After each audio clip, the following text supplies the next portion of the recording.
Gotta clean that butt. Gotta clean up that butt. From your butt crack to your nuts. We gotta clean up that butt. That's like one little, kind of like got a little like country twang to it,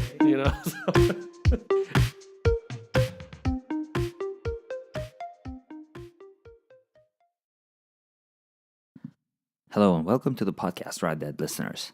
Today we're joined by my friend Mike Folden, the owner of Mike Folden Productions, photographer, videographer, and a Rad Dad.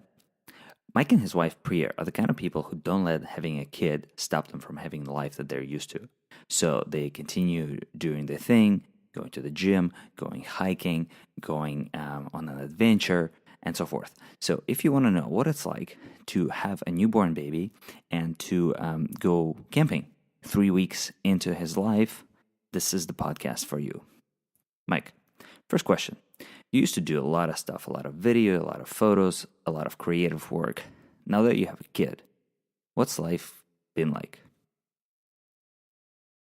Time is less, for sure. So I have a lot of videos, like home videos or travel videos that are just like personal fun projects that are just like on the super back burner, which is hard. Excuse me. Because I don't know about for any other, I'm sure with all lines of work, but like the more things that you've started that you haven't finished, they just sort of haunt you. And so any given evening, I have about like 8 projects that are haunting me. And now even more so because my studio that I do the work in is also haunting me because it needs to be like cleaned and organized. So it's like, I just want to avoid that place at all costs. But trying to just be better with like time and just start setting time on the calendar, even if it's an hour or whatever. I can't finish something, but at least just start it and just chip away. And that's been pretty successful lately. So full-time job plus a business plus a kid, and you still have time to go to gym. How do you do that? Yeah, gym. So I don't know. I'm just like, I've always been like, I always do a lot of different things. I think it's just like my interest. I have like ADD just in general, like for everything. So it's like, I'll go to the gym for a while, then I'll get bored with that, and then I started jiu-jitsu last year, and I did that for, a handful of months, and then I needed a little break from that, mainly because I got injured. But I kind of just cycle on things. It's like yoga for a while or kettlebells for a while. So fitness in general is something that I try to incorporate in my life, but like I'm also cool with not being super routine. So I would say that's the way I've been doing it lately is waking up at 5:30 a.m., going to the gym before he wakes up or my wife wakes up, come home, kind of do my little morning thing, and then go to work. And that seems to be the best route because I used to do like jiu-jitsu in the evenings or, working out in the evenings, but now time, he goes to bed at, let's say, like 6:30. If I get home at 6 and I do a class at 6:30, then I basically just don't see him throughout the week, which is, obviously not ideal. So it's just time management. You have to be I definitely haven't figured it out. So I can't give any advice on my go-to, but I would say waking up earlier has been better for me than trying to do things in the evenings. So how do you feel being a first-time parent? There's been a lot. I would say, growing up, I never actually wanted to be a dad. I never saw myself as a dad. It just wasn't on my to-do list as an adult. I always just wanted to be do something really cool or really successful. I don't know, maybe I was underappreciated as a kid or I wanted that appreciation or praise as I got older. But that was most important to me is I just wanted to do cool things, which never was great with relationships because, typically people want to know the future. And if you're not down to say have a kid and that's in their cards, then maybe you're not the best candidate. So it was actually, my wife and I have been together for 13 years, married for going on 3. Probably didn't get married because I wasn't sure if I wanted to have kids for a long time. But, it's once we got pregnant, it was sort of that was when it definitely changed. But it wasn't that much different. Is it okay if we say it's fine. It's fine? It's okay. Cute. Once we got pregnant, it was you knew something changed, but nothing really actually changed. It was just like gonna happen. So I would say the whole pregnancy thing was just like a long waiting game, but it wasn't that. Nothing really changed. But once he was born, everything changed. That's for sure. I mean, just in general, not having a clue. I never held a baby. I never changed a diaper before, we had our guy. And so just the first day at the hospital, it was like, what do I do? How are you guys leaving us in here in this room with this kid? I have no clue how to take care. He's like a little glass doll. Like I can't, he's going to break, And sure enough, and we were dead tired. Labor was 49 hours. She was 10 days late. We were exhausted. We didn't sleep for 2 nights. And then had him at 4:30 a.m. on a Saturday morning. And then it was like, okay, and here's your baby. And we were like dead. You know what I mean? Like, So it was like, oh my God, we need to take a nap. But like, we have this little creature we have to take care of. And so like, it was that like fear of falling asleep, but knowing that I had to fall asleep. And then sure enough, I wake up and he's like choking, on like, mucus or whatever babies do. It was very common, but it was still like, I thought I was just, ring the nurse. She comes in here and just, he spits it up, 100% fine. And she's like, here you go. And I'm like, oh my God, can you please stay in here? And then you haven't slept for 48 hours, right? Just fearing another insane. choking experience. And then you leave the next day. And we're like, he's in the car, and I'm just like, it was a Sunday at the hospital, so no one's there. And I'm like going like 10 miles an hour on the road, going like, should we get on the freeway or just take back roads? Like, is it safe to be on the freeway with him? Just terrified. Yeah. Definitely terrified. And then, you get better. But the first few nights, definitely also, he doesn't sleep, when it first happens. And I'm like, did we do the right thing?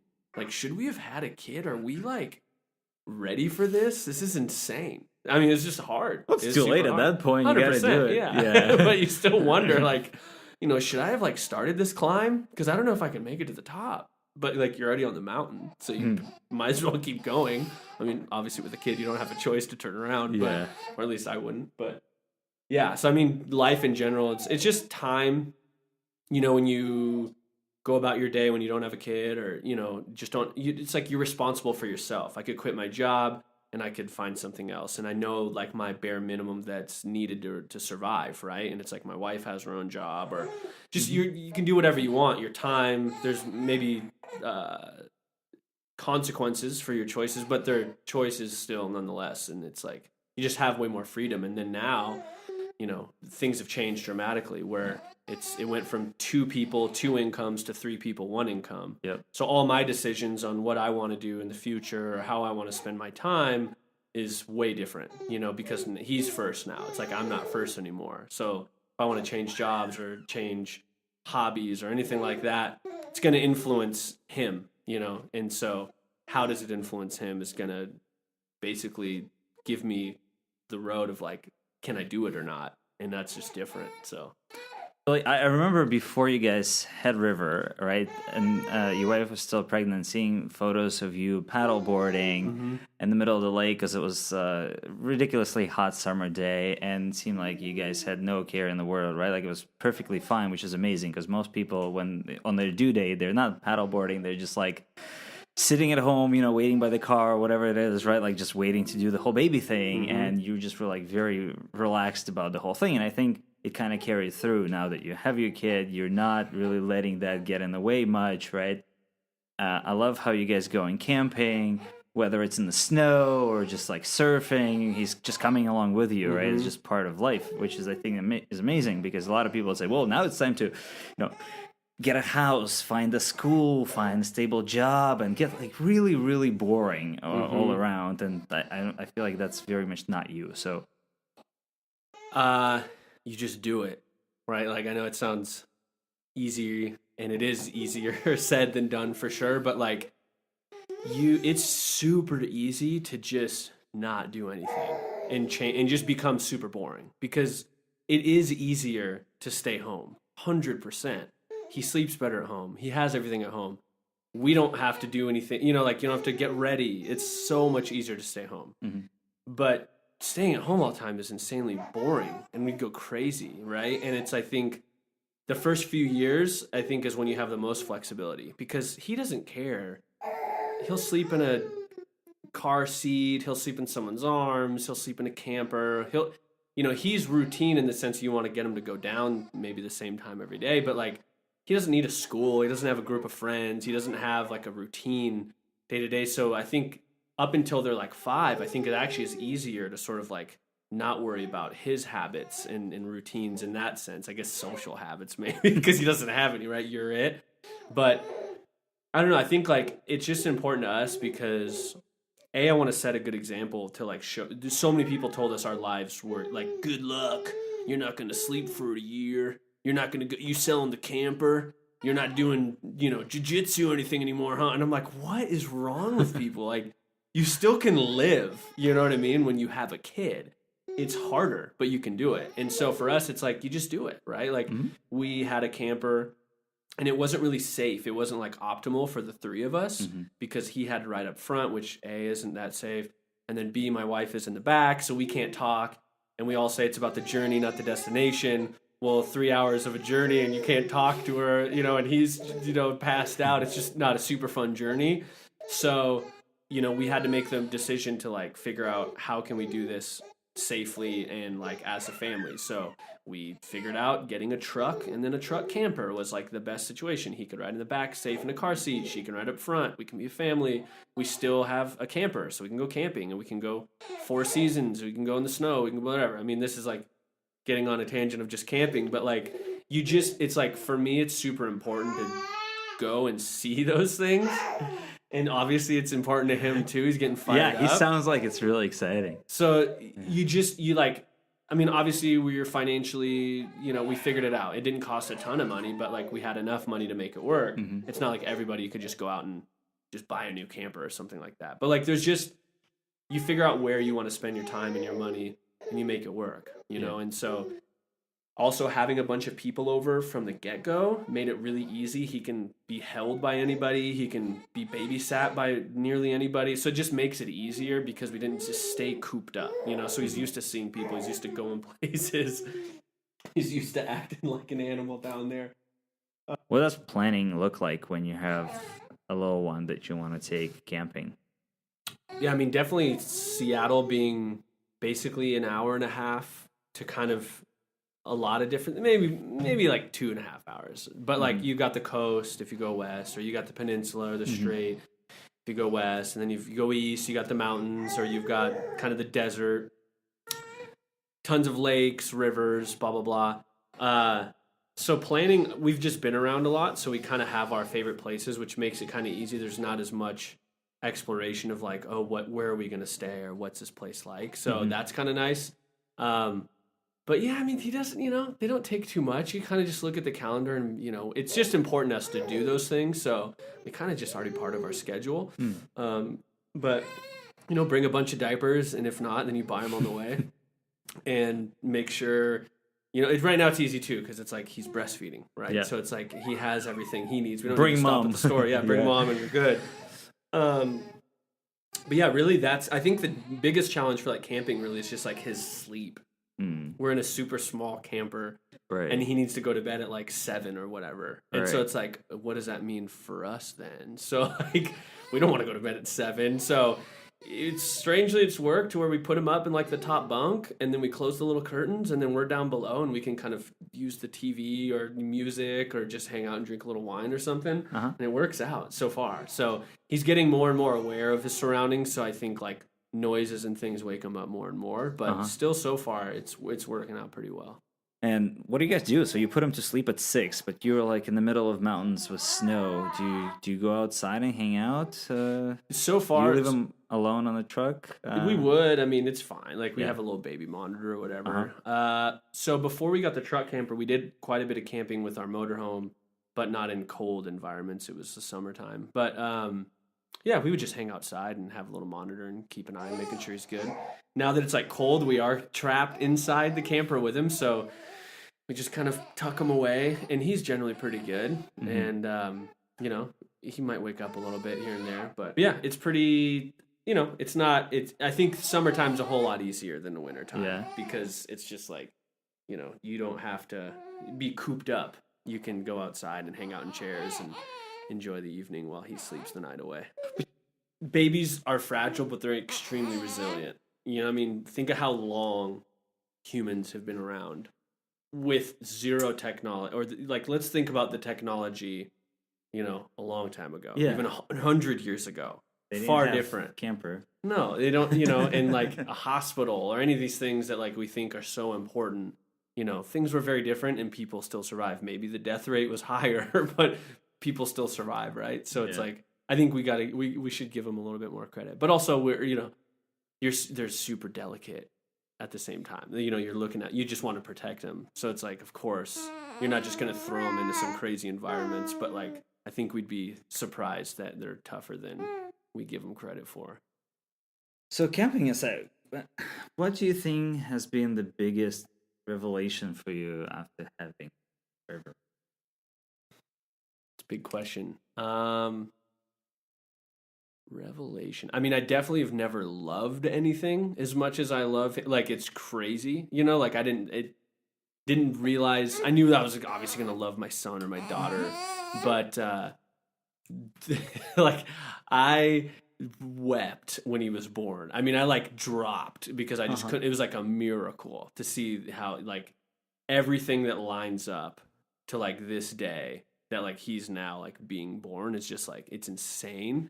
So that alone, like, I think just, I don't know if that's a revelation or more just like such a crazy experience, but, that was just an amazing experience. I think as a dad now, I think the biggest revelation is that it's a constantly moving target. And I think it's good.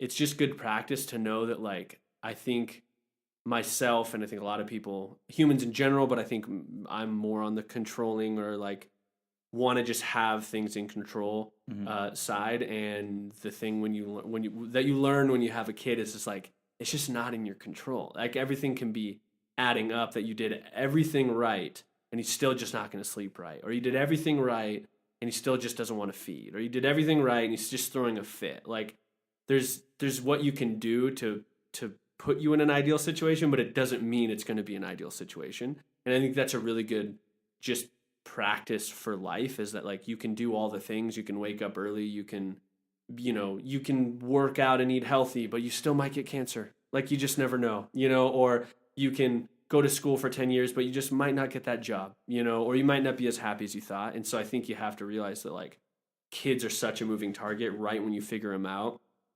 they move to something different, right? And one of my mentors, I don't know, a photography mentor had said to me, you know, the minute you think you figured it out, you're fucked. And I don't even like it, like meant so, it was like such a small statement, but it stuck with me for like 8 years. And it like applies to like everything, right? It's just like, you've never figured it out. Cause he was like 68 at the time or something. And he like, that guy was so cool because he realized that like the technology was always moving, right? So there were so many people in photography, for instance, that were anti-digital camera, anti-web, anti-blah, blah, blah, blah, blah. And he's just like looking at it as hey, it's another opportunity. I got to figure out how to make it work in this environment because this is the environment that's going to be, right? It's like, you don't want to just be kicking and screaming. Same thing with your kid. If he's just not sleeping, you don't just want to be pissed off. It's like although a lot of times we might be, you just have to figure out this like, hey, all right, like gotta try something else. And at the end of the day, it just might not work. Nothing might work. It's just the way it is, right? So if there's a revelation, I would say that it's a constant moving target and you're never going to have it figured out. How do you deal with that between you and your wife, right? Like when you get into the stressful situations, when you're sleep deprived and your kid keeps crying and somebody's got to put him to bed and nothing helps. What do you guys do? We just tag team it, you know, as much as we can. I think I've never realized how amazing single parents are. Like, I just can't even fathom like how you do it alone. I can't, I have so much praise to single parents because it's so hard for just the two of us in a good, healthy financial, like there's like little stress in these other areas. So it's like literally it's like just him going to sleep. Like that's all we're kind of worried about, which is so minimal and it still feels like the world.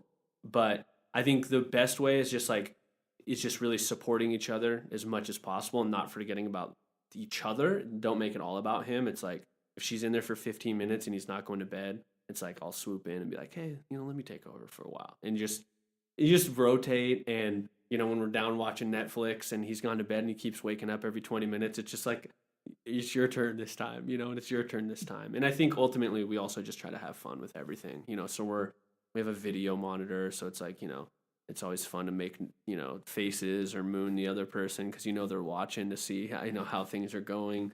So you have to make it fun. I think that's probably the best thing that we've learned is just keeping it fun because otherwise you're just going to go too crazy. You can't take yourself too seriously. I've always kind of struggled. I wouldn't say like depression, but as a creative, it kind of ebbs and flows with my energy and excitement around things. And once I do something for too long, it starts to just kind of get to me.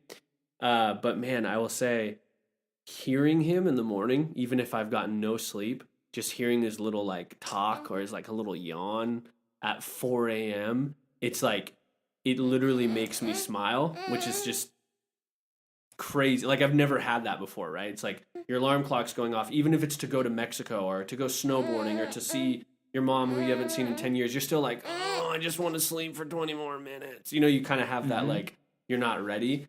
But when he makes a noise, like when I wake up to that noise, it's like, I'm like filled with happiness, which just sounds cheesy, but it's like super true. Like I had that realization last week where I was just like, oh my God, like I woke up like smiling because that, even though it's kind of annoying, to go and play with the little one, right? Because I don't know. It's just like that he's like healthy and he's like here and he's like okay, right? And it's like we created him and he's like a miracle. Like I think it's just like that's always playing in my mind that like I look at him and I'm just like, how are you even possible? It's pretty crazy. But so I would say, go on. I would say that has to be with you. The happiness is definitely like is big, and I think there's a lot of people who that might not be the case with, and I think it's actually pretty common that people are get depressed or postpartum depression and things like that.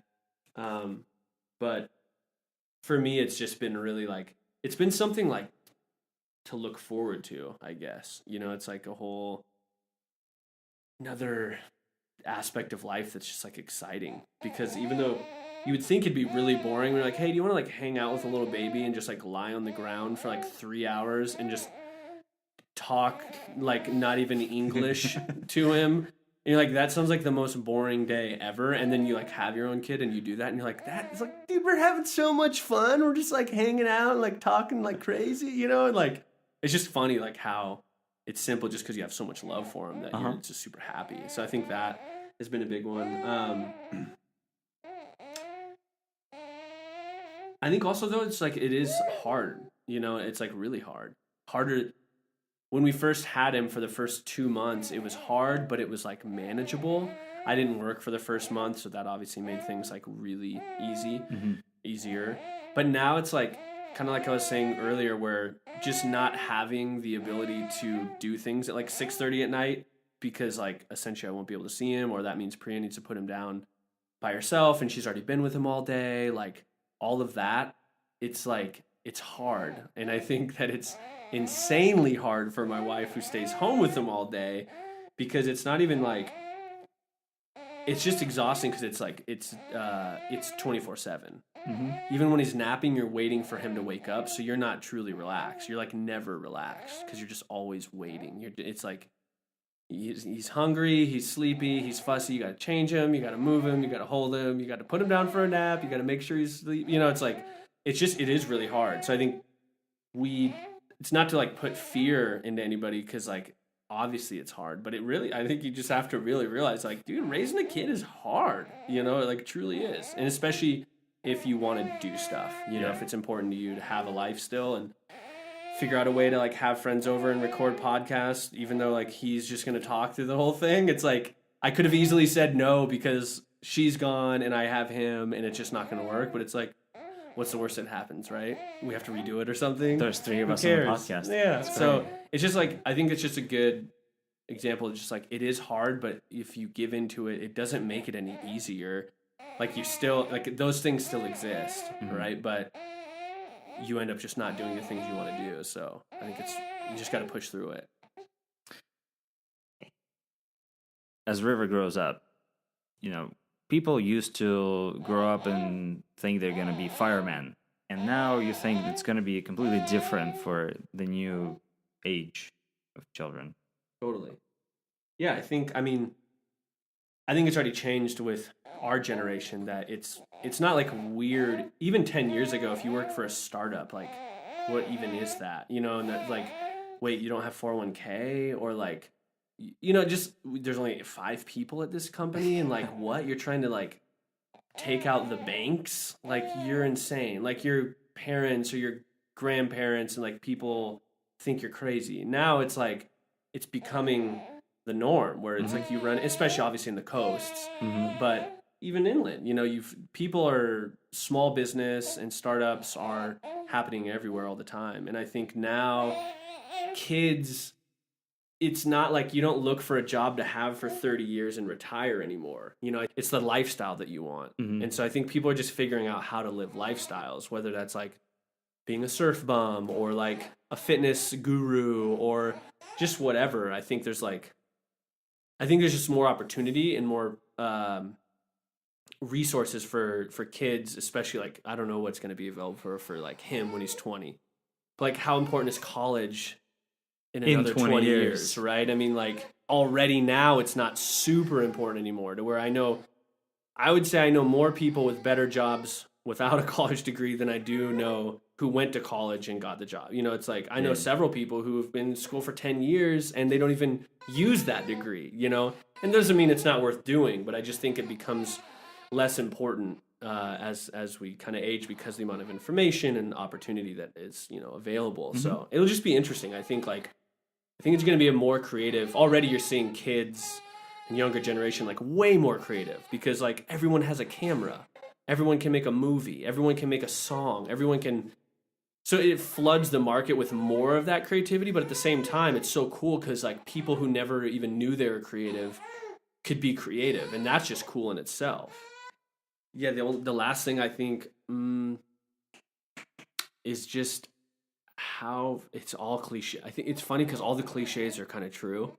It's like they grow up so fast, and it's crazy. Like he's 4.5 months. I don't even remember like how small he was when he was born. Now we just saw like a 2-week-old the other day, and I was like, oh my god, like I don't even remember him being that size. Yeah. Like he's already so big. Yeah. And like he the day I left to go to LA for a week for work, he started rolling over, of course. It's like, of course, naturally. But these little milestones really they happen quick. It goes from like being so dependent and like just can't do anything except just like lay there, to like rolling around and talking and holding his head, and like it's just crazy, and grabbing things. That's a new one, and grabbing his feet. And so I think it's that they really do grow up fast. And so it's important for me to figure out, how do I not miss all of that by being at work, because it's like, that's how it's been done for so long. Like the dad's just not involved, It's so many, it's so standard in so many like American families, at least. And it's like, yeah, the mom raises the kid and then dad puts the food on the table and he hangs out on the weekend and plays catch in the backyard or whatever, It's like, I don't want to do that. I want to see him walk for the first time, and I don't want to catch it all on video, or I don't want to see it all through just video where I'm not there. So it's like, I think the new dad is like figuring out how to be more there, how to be more involved, and it's not easy, because it's just like you're kind of breaking the mold, and it's like, well, we both can't not work. Like that doesn't work. We can't both just be home, or can we? Like, we work from home? Is that good? I don't know. Can you get any work done from home when you have a 4-month-old? I don't know. I don't know the answer, but I think it's like my goal is to just be there more than I think what's even expected. I think it's like some people are like so blown away that I like hold him and feed him, and it's like weird. You're like, well, yeah, like his dad. Like I change his diaper. Like right. I don't do nearly as much as Priya, because she's got him all the time. But like still, it's just funny. It's like I actually like changing his diaper because it's like a little time that we have together, you know? And it's like he hated it in the beginning. He hated getting his diaper changed. And now we sing songs about it, you know? And it's like this like fun little time, you know? And so I don't know. It's just interesting, like wanting to really. Can we hear the diaper song? Oh man. Let's see. It's hard to do it out of practice, but like it's always revolved around clean your butt, you know? So it's like, gotta clean that butt. Gotta clean up that butt. From your butt crack to your nuts. We gotta clean up that butt. Wow, That's catchy. like one little, you know, kind of like got a little like country twang to it. Yeah. You know? So, it typically is never our diaper songs are like snowflakes. You know, no two are ever the same. They're always a little different. And he's not old enough yet, probably, but once you start looking into baby songs, there's Rafi, this guy from Toronto, Canada, who's been doing this for 40 years and pretty much has monopoly on all kids' songs. And then Seattle actually has this band called Casper Baby Pants. We went to the concert. There you go. Yeah, we're in. Yeah, you're in. But I mean, outside of those two, there's not that much. Yeah. So there's tons of room. I've thought about it. Yeah. I mean, I'm not gonna lie. The whole like baby, you know, singing market is. I agree. There's room for some new blood, and I think it's all about. It's like less about being like really good. It's just about being really catchy. Like kids just have to like it, right? So I think you can kind of cheat that a little bit. Like kids don't care if you have like a really good voice or if you can play the guitar super well. Nope. You just gotta make songs that are like relatable to them. And well, this last 4 months is still fresh in your mind. What would you recommend for new expecting parents to prepare themselves? When? No, like what would you recommend they do to get ready for this, or something that they should be on the lookout for, you know? Yeah, I would say do the birthing classes 100%. Like I think we did one where it was like 3 Saturdays for like 5 hours each Saturday, which was kind of a lot, but man, we learned a lot. I don't know what actually happens during birth. You know what I mean? Like I didn't know. So like just that, like what happens and then what can happen and what are the different drugs and what are just everything. It was like really, at first I wasn't interested, and then I would quickly learn like, wow, I'm actually really glad we're doing this. Also what came up was just her expectations and my expectations. And that was interesting that like I thought I knew what she expected and wanted and vice versa. And it totally wasn't the deal. So we had to like have that conversation, which was cool and super. I mean, I'd way rather that happen 3 months before we have the baby than like in the hospital about to have the baby and we're disagreeing on like some method or something like that. But yeah, so the birthing classes were huge. I highly recommend that. Take the help for sure. We're kind of, I wouldn't say we're like introverts, but like we kind of like doing our own thing. So we don't love it when like people want to visit. Like I don't know. We kind of, everything's on our schedule, which makes us sound like assholes, but like it was hard for us when everyone was like, you know, like we want to come over and bring food and, you know, we want to come over and, you know, help out or watch the baby. And like, it's our first reaction to go like, no, we don't need that. But it was like, maybe we should just say, yeah, let's just say, yeah, sure. Sounds good. Bring some food over. And it was like, we didn't have to cook for like, I don't know, 3 weeks. And people babysat and just like came over and let us sleep during the day because we wouldn't sleep at night. So I think it's like, if your reaction is to say no in general, which is ours, just say yes a bunch. You know, like let people help, because it's probably the one time ever that people are going to actually help and not expect anything in return. Like people would come over and we'd literally be in the living room and they would leave food on the doorstep because they didn't want to interrupt or like ask of our time. Which is like weird. But like when could that ever happen, right? Like if a friend or something needs to drop something off and you're like, okay, but like, you know, they're gonna like come over and then hang out for a while and maybe you don't have time, but you don't want to sound rude. Like the only time you could ever say, can you just leave it on the front porch even though I'm gonna be right inside, is when you just had a baby. So like I think take advantage of that time and like just take the help for sure. That's a big one. Expecting parents. Yeah, I don't know. I think also you don't need a ton of crap. I think people like we got given so much like clothes and things like that, and like it was so important, you know, and everyone was telling you need 30 onesies and blah blah blah. It's like you can do the wash just like you did before, and they don't care about toys, you know. They're pretty entertained with like anything. Your face. Yeah, like they don't. So it's just, I think there's a whole, obviously there's a huge industry on babies and what they need. But I think it's funny, like especially when we go camping, you're like, oh, you literally have nothing, and we're just like sitting here, and you're super happy.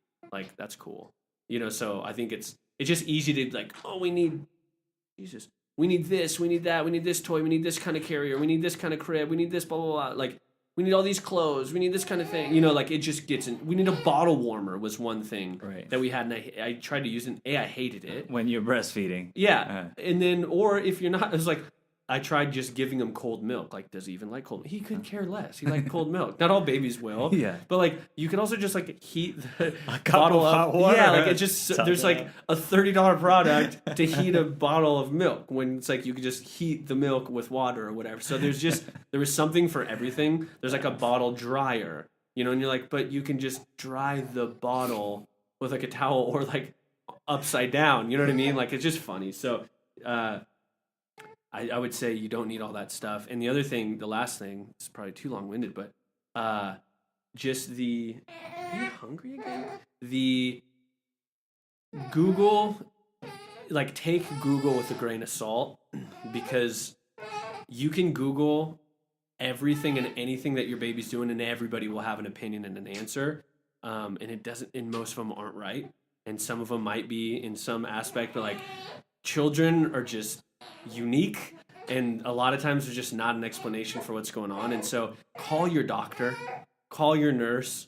Like I think we had like a 24-hour hotline. It was like $8 if we wanted to like talk to a nurse at like 2 a.m. or something. Worth it. We were freaking out one night. He was spitting up and all this stuff, and we're Googling things, and he basically had, you know, some ulcer and cancer that if we were to think that the internet was right. And we called the nurse, and she like runs through this whole long list of questions. She's like, oh no, he's fine. Yeah, I think he's fine. We don't need to bring him in. He's totally fine. Call back tomorrow if it doesn't improve or whatever. And it was like, oh, okay. And maybe another one is just like do stuff, you know, put stuff on the calendar. That's what we did. Like we put that camping trip on the calendar before he was born, just to ensure that we're going to do it. We made a decision actually before he was born. We booked a trip to Palm Springs as well as like just his first trip. It was like easy 2.5-hour flight. Airport's 5 minutes from the, you know, the Airbnb. Town's 5 minutes away. Like everything is just, it was very easy. So we're like, let's go to Palm Springs. Let's use our miles. Let's like use the companion fare, make it cheap. And like, let's spend a week there. That'll be like our first. So he was 3 months. Yeah, he was 3 months old. So that was like his first time on the plane. And it was like our first time with a baby on the plane. And how does that work? And all that stuff. So it was good. I think like just putting stuff on the calendar to make sure that you do them if they're important to you is is good, because otherwise that time will come and go. You know, you've wanted to go camping or to Disneyland or whatever you want to do in July, and then all of a sudden July's here and you never made it happen. You know, because time does go really fast. So, and like you said, it's a lot easier to stay at home, but you got to make an effort, and that's what's going to get you out. Yeah, works for me. Yeah, no, I think it's been great. If listeners take relevant points for them, I think it's important that, you know, you can have a life, you can go outside, you can enjoy it. There's some things you can do to make your life better, and that's all it is, right? And otherwise it's really tiring but simple, complicated but doable. Totally. And you just roll with it, and then it's a beautiful thing.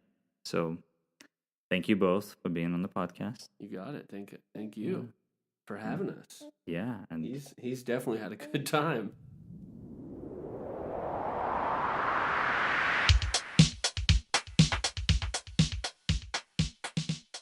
Well, there you have it, folks. You just heard how to have fun and have a 5-month-old kid from Mike Folden.